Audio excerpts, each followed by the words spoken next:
Hi guys, இன்றைக்கி பார்த்தீங்கன்னா நம்ம கூட ஹோண்டா யூனிகார்ன் 160 2025 வெர்ஷன் இருக்குது. லேட்டஸ்ட்டாக புதுசாக இப்போ தான் வாங்கணும் இந்த வண்டி. அதே டிசைன் தான், இதில் வேறு எதுவும் பெருசாலாம் சேஞ்சஸ்லாம் எதுவும் கொண்டு வரல.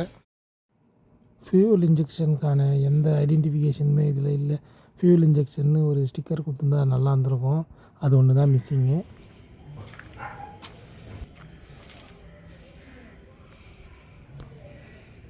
அவுட்லுக் எல்லாமே சேம் தான். வண்டிக்கு எந்த இதுவும் மாடிஃபிகேஷன்ஸ் எதுவும் கொடுக்கல, சேம் அதே தான். ஃப்ரண்ட்டில் மட்டும் இங்கே எல்இடி ஹெட் லேம்ப்ஸ், மேலே இந்த டிசைன் கிரில்லாம் கொஞ்சம் இம்ப்ரூவ் பண்ணியிருக்காங்க. இந்த சைடில் கொஞ்சம் லைட்டு இதெல்லாம் கொடுத்துருக்காங்க.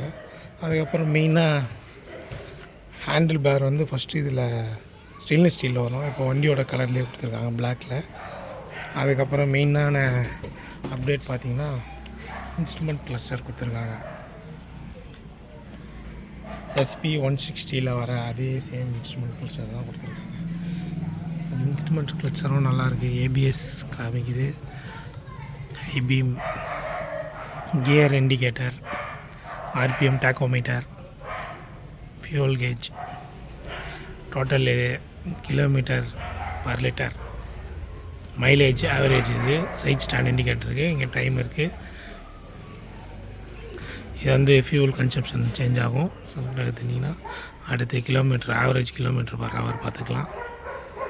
பேட்டரியோட வோல்ட் எவ்வளோன்றதும் பார்த்துக்கலாம். இது வந்து இந்த ட்ரிப் மீட்டரை பொறுத்து தான் இந்த ஆப்ஷன்ஸ் வரும். ட்ரிப் மீட்டர் எவ்வளோ ஓடிக்குதோ அதுக்கான ஆவரேஜஸ் தான் இது எடுத்துக்கும். ட்ரிப் A, B 2 இருக்குது. 2 trip A, trip B 2 options இருக்குது. மேஜராக எல்லாம் பார்த்தீங்கன்னா பிரேக்கிங் சூப்பராக இருக்குது. ABS பக்காவாக வேலை செய்யுது, சூப்பராக இருக்குது. இன்ஜின் கில் சுவிட்ச் கொடுத்துருக்காங்க, மேஜர் அப்கிரேடு. அதுக்கப்புறம் சைடில் USB சார்ஜிங் போர்ட் இருக்குது. மொபைல் சார்ஜிங் போட்டுக்கலாம். இதுதான் மெயினான ஆப்ஷன். இதில் ஒன்று மேஜராக எனக்கு என்ன பிடிக்கலன்னு பார்த்தீங்கன்னா, இதில் ஒன்லி பாஸ் சுவிட்ச் மட்டும்தான் இருக்குது. இது மேலே தூக்குனா ஹைபீம், ஓகே. நான் பாஸ் சுவிட்ச் மட்டும் தான் நினச்சிட்டு இருந்தேன் இவ்வளோ நாளாக. இது மேலே தூக்குனா ஹைபீம். இப்போ தான் நானே இதை கவனிக்கிறேன். இவ்வளோ நாளாக நான் பாஸ் மட்டும் தான் இருக்குதுன்னு நினச்சிட்டுருக்கேன். மற்றபடி வண்டி எல்லாம் சூப்பராக இருக்குங்க. அதே 162cc இன்ஜின் தான், 40 Nm டார்க் ப்ரொடியூஸ் பண்ணக்கூடிய இன்ஜின் தான். வண்டியோட ரிஃபைன்மெண்ட்லாம் சொல்ல வேண்டியதே இல்லை.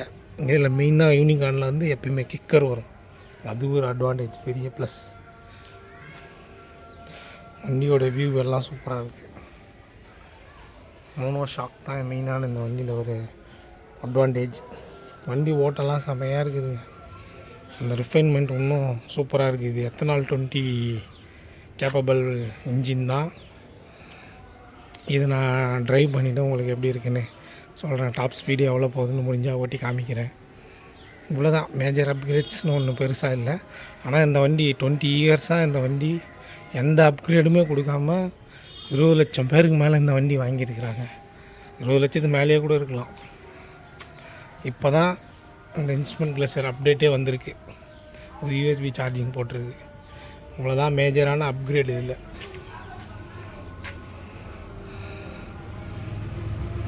வண்டி ஸ்டார்ட் பண்ணி காக்கிறேன். இன்ஜினோட சவுண்டு மட்டும் பாருங்கள். அவ்வளோதான், சைலண்ட்டாக இருக்குது.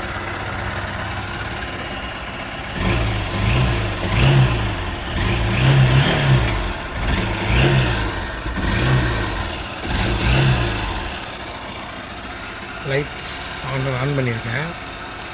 ஹை பீமு, லோ பீமு, அப்படி பாஸ், அவ்வளோதான்.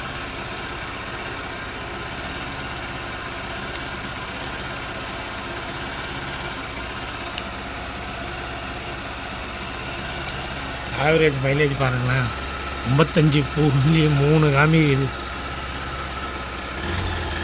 மைலேஜ் செம்மையாக வருது. இந்த வண்டி இன்ஜின் ரிஃபைன்மெண்ட்டுக்கு அநேகமாக எனக்கு தெரிஞ்சு 60 kmpl வரும்னு நினைக்கிறேன். இதை நான் ஒரு ட்ரிப் மீட்டர் ரீசெட் பண்ணிட்டு ஓட்டி பார்க்குறேன். இப்போ வரையும் எவ்வளோ ஃபியூல் கன்சம்ஷன் பண்ணியிருக்குன்னா 1.6 லிட்டர் கன்சியூம் பண்ணியிருக்கு. ட்ரிப் மீட்டர் எவ்வளோ இருக்குன்னு பார்க்குறேன். 91 கிலோமீட்டர் ஓட்டியிருக்கோம். 91 கிலோமீட்டருக்கு 1.6 லிட்டர் ஃபியூல் கன்சியூம் பண்ணியிருக்கு.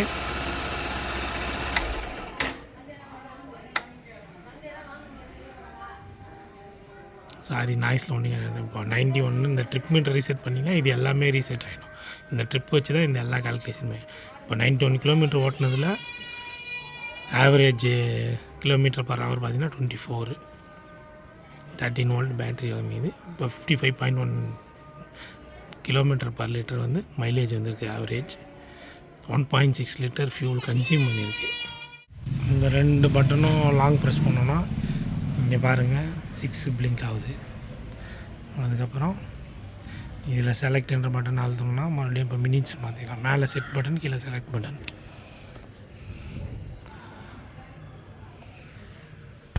இதுதான் உங்களுக்கு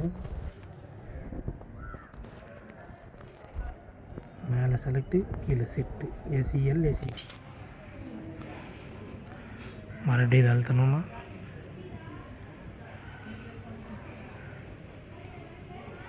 டைம் மாறுது. அடுத்து இந்த பட்டன் இருக்குன்னா கீழே பிரைட்னஸ், டிஸ்பிளே பிரைட்னஸ் ஃபுல்லாக இருக்கு. அவ்வளோதான். பெருசாக இதில் வேறு எந்த ஆப்ஷனும் இல்லை. இவ்வளோ தான் இதில் இருக்க ஆப்ஷன்.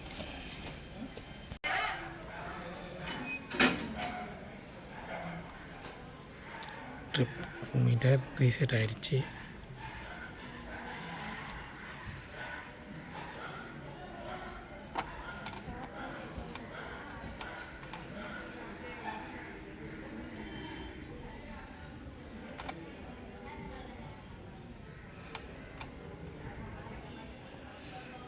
ட்ரிப் பியும் ரீசெட் ஆகிடுச்சு.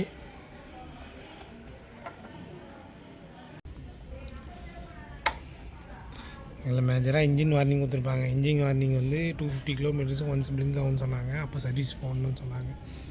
அதுக்கப்புறம் 500 கிலோமீட்டர் ஒன்ஸ் பிளிங்க் ஆச்சுன்னா மறுபடியும் சர்வீஸ் வந்து செக் பண்ணிங்க அப்படின்னாங்க. கண்டினியூஸாக அது பிளிங்க் ஆகினே இருக்கணும். நம்ம ஷோரூம் கான்டாக்ட் பண்ணி ஃபுல் சர்வீஸ் பண்ணணும். அந்த சர்வீஸ் இன்ஜின் வார்னிங் இண்டிகேட்டர் மட்டும். மற்றபடி 3 சர்வீஸ் ஃப்ரீ, அடுத்த 2 சர்வீஸ் பெய்டு. அதுக்கப்புறம் நீங்கள் வெளில பார்த்து பண்ணுறதுனா கூட பண்ணிக்கலாம்.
வண்டி டாப் ஸ்பீடு வந்து 122 தான் மேக்ஸிமம் போச்சு.